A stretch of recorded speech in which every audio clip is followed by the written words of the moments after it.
taga-KOJC, merong ginintuang puso. Kaya ginagamit nila metal detector. Pero ang ating panawagan, ang nangyayari sa Davao, hindi lang po yan labag sa karapatan ng KOJC. Unang-una, ang mga taga-KOJC, yan po ay mga tao na ginawa at ginuhit ng Panginoon sa kanyang imahe na merong mga karapatan. Bukod pa doon, sila po ay mga Pilipino gaya natin. At kapag nalabag ang karapatan ng Pilipino, lahat ng mga Pilipino dapat maabala dahil baka tayo na ang susunod na labagin ang karapatan. Tignan niyo ako. Nakatikim na ako ng pagkakakulong. Bakit ako kinulong?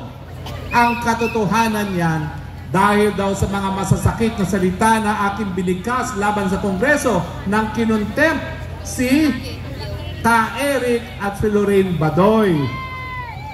Ang sabi ko naman, kahit anong sabihin ko sa lansangan, karapatan ko yan. Siyempre, pag ikaw ay nasa loob ng Kongreso, igagalang ang institusyon.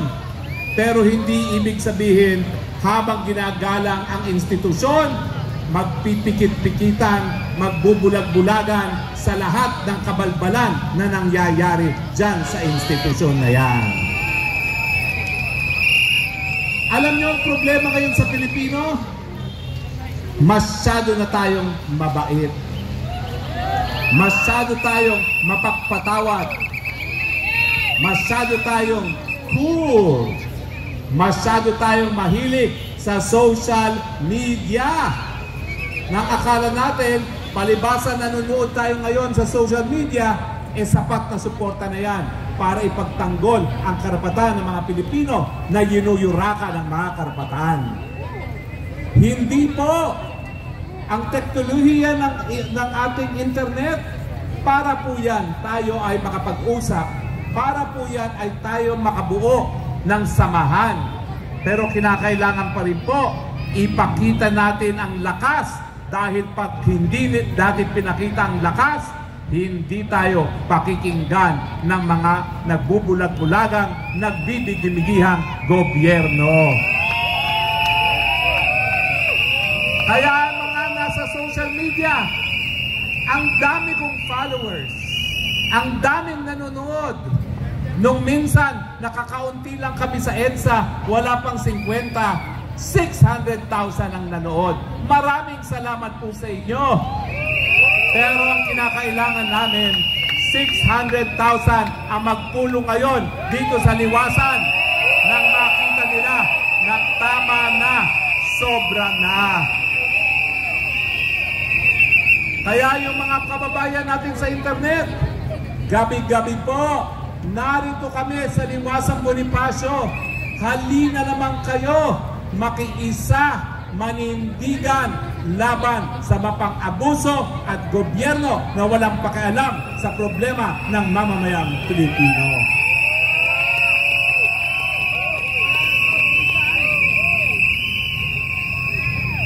Ano ba ho talaga ang kasalanan ng mga grupo gaya ng KOJC at SFNI?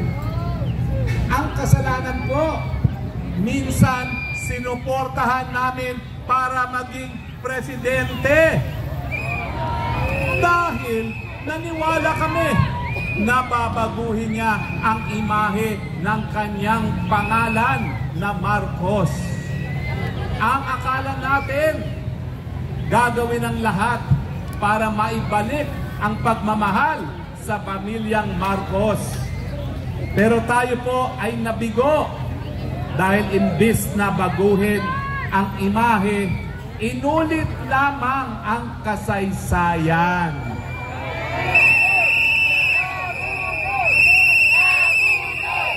Nabugo!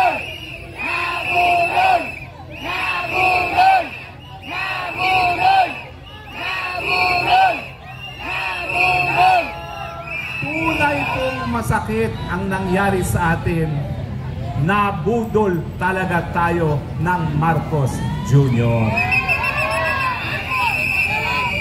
Ngunit mga kababayan, tama na yung pagkaawa sa ating sarili dahil tayo'y nabudol. Tama na yung pagsisisi sa ating mga sarili na bakit tayo nagpabudol. Nangyari na po yan, tanggapin natin, but let us move on. At kinakailangan mapanagot ang mga nagbudol. Mabudol! Marcos Rizal! Marcos Rizal! Marcos Rizal! Marcos Rizal! Marcos Rizal! Marcos Rizal! Marcos Rizal! Marcos Rizal! PBBM! Marcos Rizal! Please lang, buksan mo ang iyong mga tenga sa sigaw ng taong bayan na Marcos Rizal! Marcos Rizal! Marcos Rizal! Marcos Rizal! Marcos Rizal! Marcos Rizal! Marcos Rizal! Marcos Rizal! Manat! Marcos Rizal! Manat! Marcos Rizal! Manat! Manat! Bangat! naibalik mo naman ang Marcos sa Malacanang. Nakapagsilbi ka naman ng halos 3 taon na. Hindi ba panahon na para ibigay mo naman ang pagiging presidente sa tao na merong sapat na kakayahang mamuno dahil siya ay nasa tamang pag-iisip? Duterte! Duterte! Duterte! Duterte! Duterte! Duterte! Duterte! Duterte! Tama po Duterte! na meron talaga tayong vice-presidente na po pwedeng pumalit kung hindi na kaya ng presidenteng mamuno.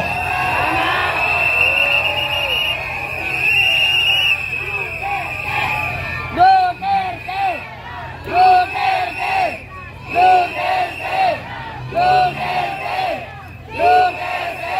Pero Duterte! ang laban po ngayon ay hindi na laban ng Duterte versus Marcos. Ang laban po ngayon, laban ng kabutihan, laban sa kasamaan. Duterte! Duterte! Sabihin niyo sa akin, ang paggamit ba ng pinagbabawal na gamot ay gawain ng isang taong naniniwala sa may kapal? O ang gumagamit ng pinagbabawal na gamot ay in fact alampores ng dyablo?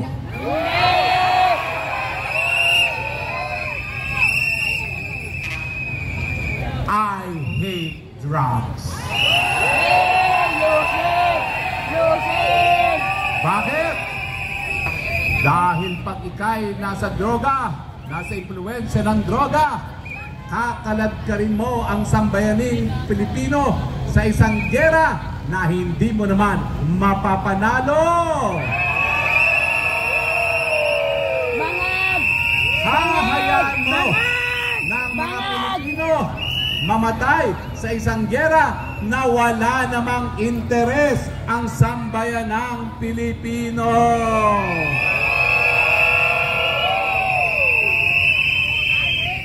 Pag ikaw ay nasa impluensya ng pinagbabawal na droga, hindi mo mabibigyan ng solusyon ang walang tigil na pagtaas ng presyo ng bilihin. Marcos Rizal!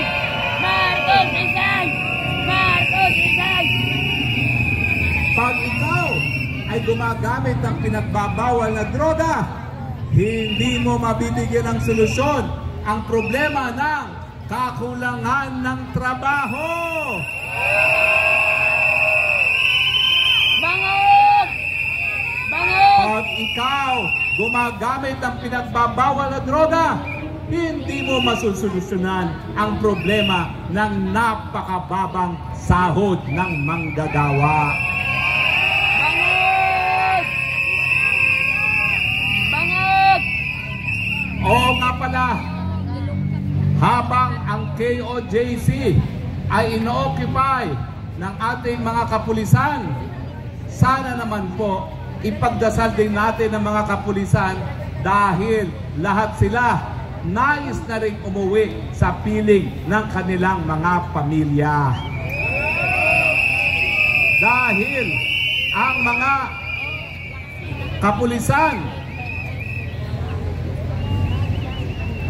ay nais na rin magpahinga gaya natin at hindi dong nakatayo na naghahanap ng multo.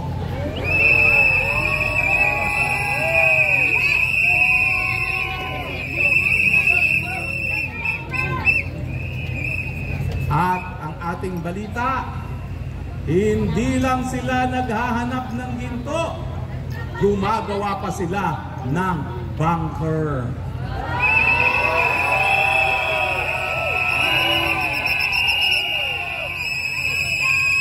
Bangag! Bangag! Ano ang kanilang pakay sa bunkers?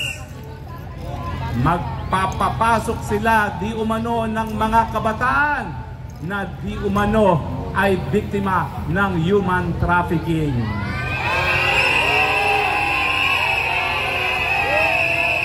Hindi po yan nakapagtataka dahil pati po ako syndicated human trafficker din daw ako. Martakin nyo, buong buhay ko, inalay ko sa pagtatanggol ng karapatang pantao. Pinakulong ang mga pumatay sa mga mamamahayag doon sa Maguindanao Massacre. Pinaglaban ang isang pinagsususpetsahang mandurukot na itinorture ng pulis. Pinaglaban ang transgender na si Jennifer Laude matapos patayin na parang hayop ng isang Amerikanong marino na nagkamali sa kasarinlan ni Jennifer Laude, as if kasalanan ni Jennifer yon. Pinaglaban ang mga karapatan ng ating mga lola na walang awang pinaggagahasa ng mga